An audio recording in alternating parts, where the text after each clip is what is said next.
You might think I do any preparation at all when I do this. Maybe read through what I'm doing, have an idea of what I'm going to talk about. Nope. Why do that? No, I just sit down and open the book. Okay, because what are we doing? Hey, La Belle Esplanade, story time, right? So today, as I said, we're not really reading stories at this point anymore. We're going through this book, Lost Restaurants of New Orleans by Peggy Scott Laborde and Tom Fitzmaurice. Highly recommended. I mean, I've read, what, 2.5 pages, right? But no, I think I read this book a while ago, and it's so interesting. And if you're interested in New Orleans restaurant history, recent restaurant history, this is the go-to source right here. Okay, it's really good. And so today, without further ado, we're going to read about what am I reading about? The Beef Baron Steakhouse. I picked it because it's got a picture of the menu. Okay, see how this works. I hope you can see. I can't see from behind the book. The Beef Baron Steakhouse. It's at 2501 Canal Street. So that's why that's what caught my eye. So let's see what's going on here. Beef Baron Steakhouse, Mid-City, 2501 Canal Street, 1965 to 1992. Only the most focused diners with the best memories can recall much about the food at the Beef Baron. I had to dig up my old reviews to remember any menu details beyond the obvious one that the place was a steakhouse. You'll be back again and again and again. That's what this says here. Let me read the picture, since I'm about to turn a page. Featuring top prime beef from Pfalzer of Chicago, beautiful decor to suit intimate dining, and excellent service. Honoring American Express, Bank Americard, and Diners Club credit cards. Well, can't go wrong with that. Bank Americard was Visa, I believe, back in the day. Yeah, because MasterCard was Master Charge. I remember when that happened. Anyhow, all right, I'm dating myself. Let's keep going. This culinary amnesia seems to have been caused by the distinctive atmosphere of the Beef Baron, and everybody who dined there remembers that vividly. I can't wait. Along two walls, the dining room had enclosed curtained booths, each with a table for two. 4 people could have used them if they were willing to snuggle up close, but snuggling is what couples do, and the booths were made for them. They'd draw the curtains closed and dined, or did whatever else they pleased, out of sight. I like a place with a curtain booth, okay? We'll talk about that at the end, if it doesn't get brought up here before. But I totally dig that. And it's not many places who have it anymore, but I'm coming out in favor. I have a strong opinion on that. The curtain booth, right on. All right, I would go there now. I don't eat a lot of steak, but anyhow, who cares? Not even the waiters bothered these sequestered guests. A light switch inside turned on a little red light above the booth's archway to let the waiter know he was needed. When the Beef Baron opened in the 1960s, this gimmick was building business for restaurants around the country. The idea seemed to have been hatched somewhere on the West Coast in the 1940s, nor was it unique to the Beef Baron in New Orleans. Both Chris Steakhouse, before Ruth arrived, and the Crescent City Steakhouse also had the booths. And they are here we go. This is what I was going to tell you. And they are still at use at the Crescent City Steakhouse. That's right, and that's where I like to sit. I don't always sit. If I go by myself, when Melanie's out of town or something, then I sit in the dining room. But if it's 2 of us or I'm going with somebody else, I like the curtain booth. I like my privacy. All right. I think they have it at the Bombay Club too. But amazing. I digress. All right. What's this? But they weren't as elegant nor as private as those in the Beef Baron. The Beef Baron's name like the Beef Baron, huh?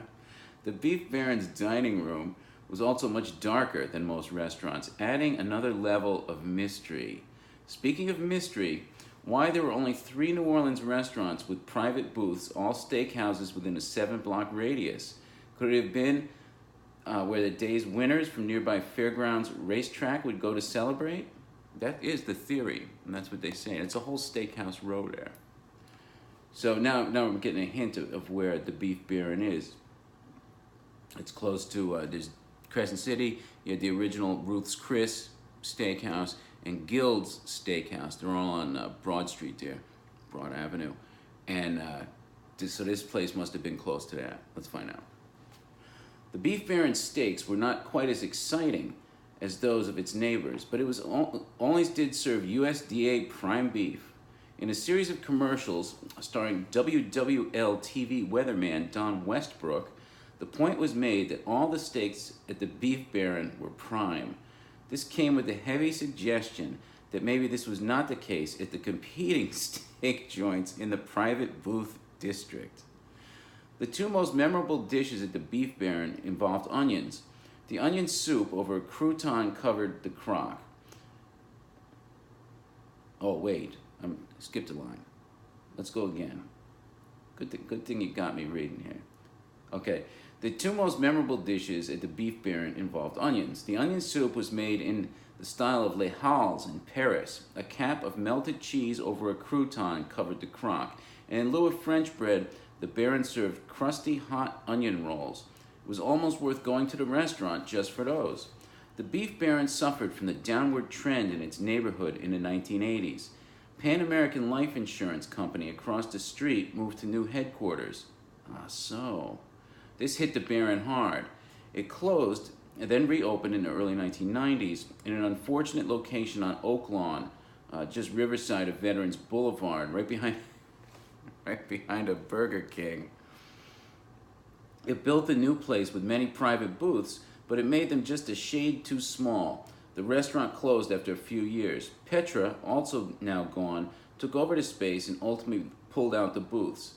Meanwhile, back on Canal Street, a unique restaurateur named Dale Wamstad took over the old Beef Baron location. It was the second New Orleans location of his steakhouse called Del Frisco's. That would not be long term, but when he moved the concept to Dallas, it was so popular that after a few years he sold the place to Lone Star for $23 million. There are Del Frisco's all over the country now.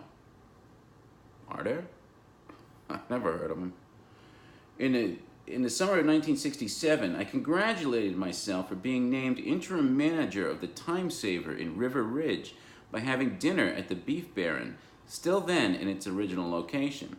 I had no date, no booth, and a thick filet mignon with all the trimmings. The total check was $6.78. This seemed like an unconscionable splurge, but I think I had my money's worth of memories from it. And at the end. So, I'm not clear where this is, because I'm not sure where the Pan Am building was. I'm going to have to go check it out and see what the address was. I have a suspicion.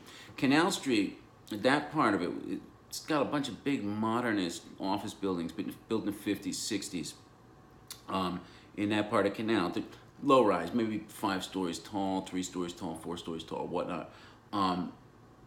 They're not exactly pretty, but they are interesting.